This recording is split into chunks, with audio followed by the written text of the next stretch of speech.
Welcome to Jen's Daily Dish. Today we're making Hindbaersnitter, which is a popular Danish dessert, but I like to call them Pop-Tarts.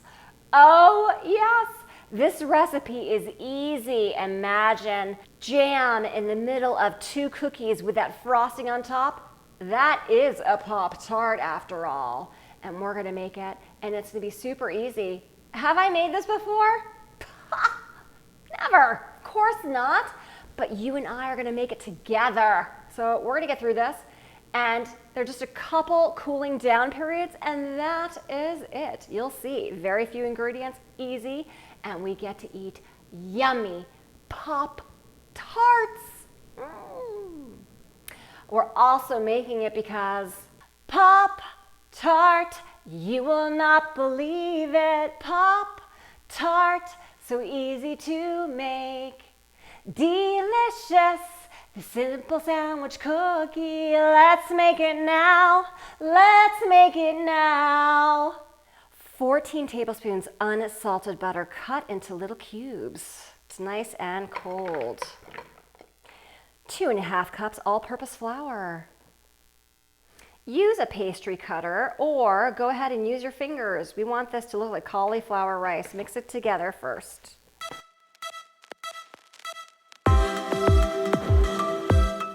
Stir in 1 cup of packed confectioner sugar.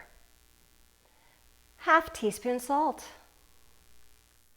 The mixture should look like finely ground Parmesan cheese at this point. Again, after you add the sugar and the salt, just stir it around. It should be fine consistency. Add 1.5 teaspoons vanilla paste or extract into 1 egg. We will whisk.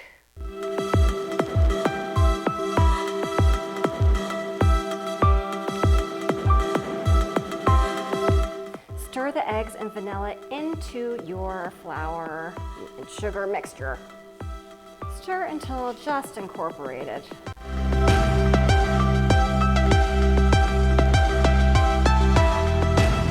At this point, it doesn't look like it's coming together, but if you squeeze it, you'll see that it does.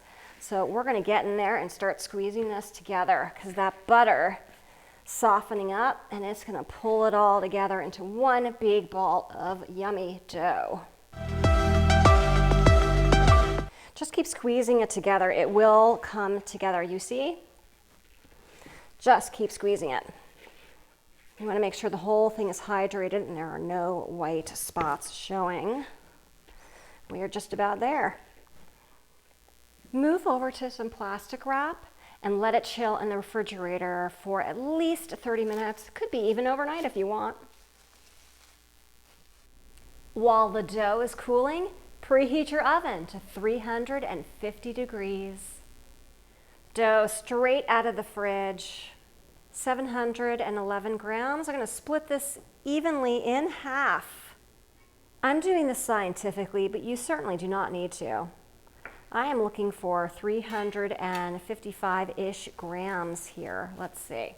Okay, it's a little much.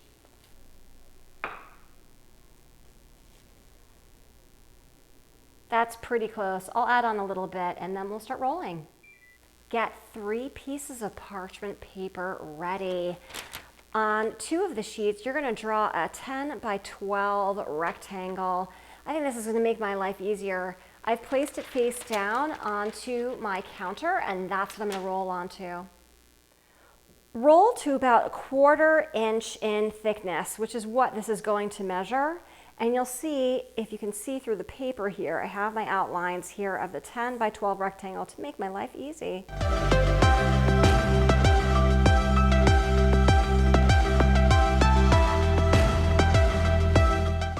I'm straightening out the edges best I can before it goes on the cookie sheet. It doesn't have to be perfect, just close enough. We'll be able to cut the edges again after it comes out of the oven. Prick the dough so there's no expanding whatsoever. Just prick it all over. Instead of putting flour on top, you can go ahead and use another piece of parchment paper and roll it out from there. Bake until light golden brown, 15 to 20 minutes.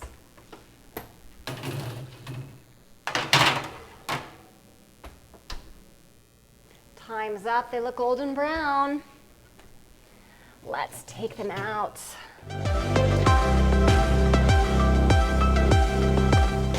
Let them cool right on the baking sheets for about 15 minutes. And then we'll let them fully cool down. And then we put the jam on, and then the frosting, and then Pop-Tarts. Once they've cooled, let's go ahead and move it over to a cookie sheet carefully. Oh, look at that. How nice. I have decided to use a version of blueberry Pop-Tarts with this yummy blueberry jam from a local farmer's market. Go ahead and spread it on one of the layers. Don't worry if the edges aren't perfect. That's why we're doing it on a cutting board, because we're gonna make it look perfect.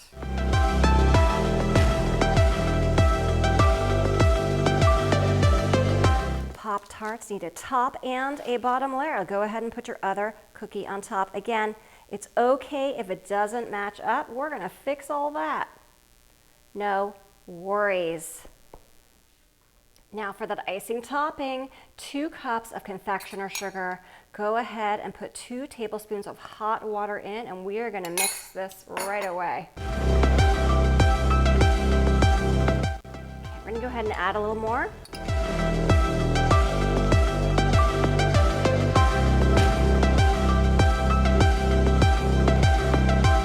We'll set up very quickly, so just move quickly as you do this.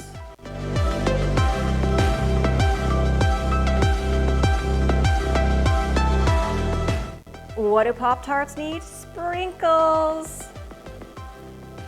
Get them on immediately before that coating hardens up fully. Wait for the icing to harden up, and then we're gonna cut our Pop-Tarts. Okay, the icing has hardened. I'm gonna go ahead and even it all up. Let's cut away those extra pieces, which of course you can eat.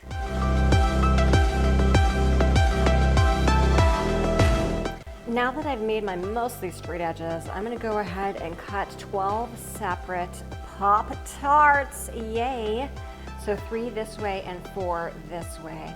And I'll be sawing through them a bit just to make sure that none of the edges crack.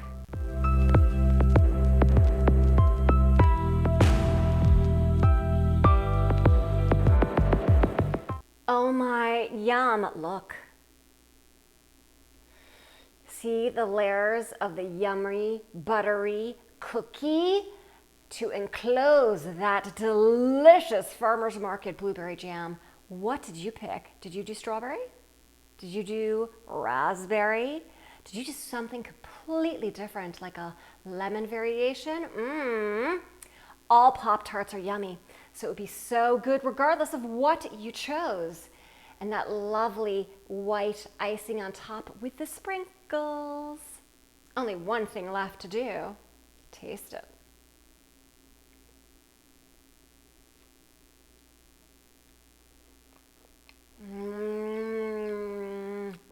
Homemade Pop-Tartlicious.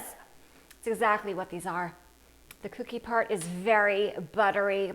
I can taste that blueberry jam coming through, and the icing and the sprinkles on top just top it off to perfection.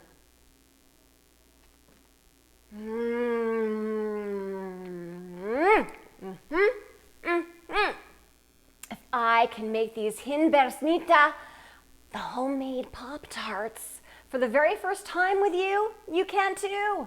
Don't forget to like and subscribe, and check me out on Instagram. Pop-Tarts.